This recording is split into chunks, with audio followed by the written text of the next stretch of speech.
ఎన్నో ఏళ్లుగా మంగళగిరి నిడమర్రు మధ్య ఉన్నటువంటి రైల్వే గేట్ వద్ద ట్రాఫిక్ నరకం చూస్తున్నటువంటి వాహనదారులు స్థానిక ప్రజలకు మాత్రం ఎట్టకేలకు త్వరలోనే ఉపశమనం లభించనున్నది.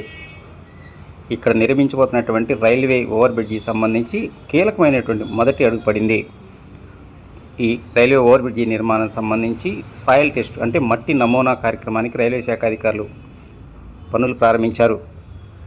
మంగళగిరి నిడమర్రు మధ్య ఉన్నటువంటి ఈ రైల్వే గేటు గుండా రోజుకి ఒక నియోజకవర్గ ప్రజానికమే కాదు, మంగళగిరి తాడికొండ నియోజకవర్గానికి సంబంధించి 25 గ్రామాలకు సంబంధించినటువంటి ప్రజానికం, ఉద్యోగస్తులు, వ్యాపారస్తులు, మరి ముఖ్యంగా ఇటీవల కాలంలో రాజధాని నిర్మాణ పనులు వేగం పుంజుకున్నటువంటి నేపథ్యంలోనే ఎంతో కీలకమైనటువంటి రైల్వే ట్రాక్గా దీన్ని గుర్తించారు.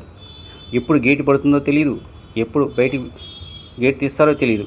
గంటల తరబడి అత్యవసర సమయాల్లో అంబులెన్స్ ఉన్నా, స్కూల్ బస్సులు ఉన్నా, ఎవరైనా సరే, ఎంతటి వారైనా సరే గంటల తరబడి ఆ గేటు కోసం వేచి చూడాల్సిన పరిస్థితి ఏర్పడింది. దాన్ని దృష్టిలో పెట్టుకొని కేంద్ర రైల్వే శాఖ కీలకమైన నిర్ణయం తీసుకుంది. దాదాపు 129 కోట్ల రూపాయల వ్యయంతో 4 లైన్ల రైల్వే ఓవర్ బ్రిడ్జి నిర్మాణ పనులు ప్రారంభించనున్నారు. బ్రిడ్జి పిల్లల నిర్మాణానికి భూమి ఎంతవరకు తట్టుకోగలదు, పునాదులు ఎంత లోతులో వేయాలి అనే దానిపై రైల్వే అధికారులు ఈ మట్టి నమూనా సేకరణ చేస్తూ ఉన్నారు. ఇక ఈ రైల్వే ఓవర్ బ్రిడ్జి అనేటువంటిది తూర్పు వైపున బ్యాంక్ కాలనీ మొదటి లైన్ అంటే ఐడిబిఐ బ్యాంక్ దగ్గర నుంచి ప్రారంభమై పడవరు వైపున అమరావతి టౌన్షిప్ మెయిన్ గేట్ వరకు ఉంటుందని అధికారులు చెబుతూ ఉన్నారు. ఏది ఏమైనా ఇక్కడ రైల్వే ఓవర్ బ్రిడ్జి నిర్మాణ పనులు ప్రారంభించడం పట్ల ఈ ప్రాంత వాహనదారులు, స్థానిక ప్రజానికి మాత్రం హర్షం వ్యక్తం చేస్తున్నారు. ఎంత త్వరగా నిర్మాణ పనులు ప్రారంభిస్తే అంత త్వరగా ఈ కష్టాల నుంచి బయటపడతామని అంటూ ఉన్నారు. ఒక్కోసారి 4 బళ్ళు పోతున్నాయండి. 4 బళ్ళు పోతుంటే ప్యాసింజర్కి బాగా ఇబ్బంది అయిపోతుంది. ఇబ్బంది అయిపోయి ఇటేమో పాత బస్ స్టాండ్ దాకా ట్రాఫిక్ ఆగిపోతుంది, అటేమో శిబిరం దాకా ఆగిపోతుంది.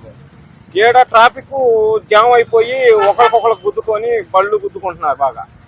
ఆ 4 బళ్ళు గంట పడుతుంది.